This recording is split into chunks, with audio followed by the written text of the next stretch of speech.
সমালোচিত ব্যবসায়ী গোষ্ঠী অ্যাসালম গ্রুপের সম্পদ বিক্রি করে আমানতকারীদের অর্থ ফেরত দেওয়া হবে।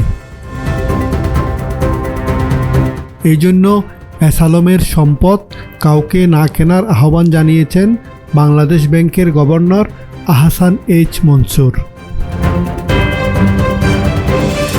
রাজধানীর মতিঝিলে বাংলাদেশ ব্যাংকে আজ বুধবার এক সংবাদ সম্মেলনে এসব কথা বলেন গভর্নর। ব্যাংক বন্ধক নেই এমন সম্পত্তি বিক্রি করার চেষ্টা করছে অ্যাসালম গ্রুপ। এ বিষয়ে বাংলাদেশ ব্যাংকের পদক্ষেপ সম্পর্কে সাংবাদিকেরা জানতে চাইলে গভর্নর বলেন, এটা আইনগত প্রক্রিয়ার মাধ্যমে করতে হবে। আমরা সরকারকে পদক্ষেপ নিতে বলবো, আর এই গ্রুপের সম্পদ যেন কেউ না কিনে এই সম্পদ বিক্রি করে আমানতকারীদের অর্থ ফেরত দেওয়া হবে।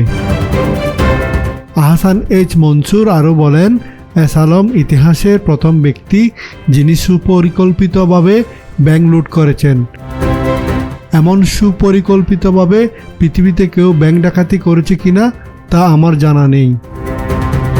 ব্যাংক কাজ সংস্কার নিয়ে গভর্নর বলেন, ব্যাংকিং কমিশন গঠন করে সেটা করা হবে। বাংলাদেশ ব্যাংক সেখানে যুক্ত থাকবে।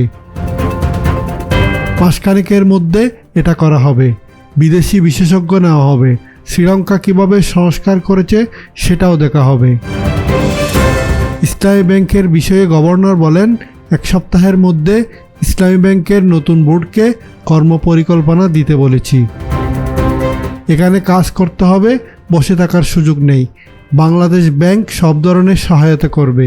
তারা সহায়ক ভূমিকা পালন না করলে বোর্ড আবার পরিবর্তন করা হবে। সবাইকে নজরদারি করা হচ্ছে। অনিয়ম করলে কাউকে ছাড় দেওয়া হবে না।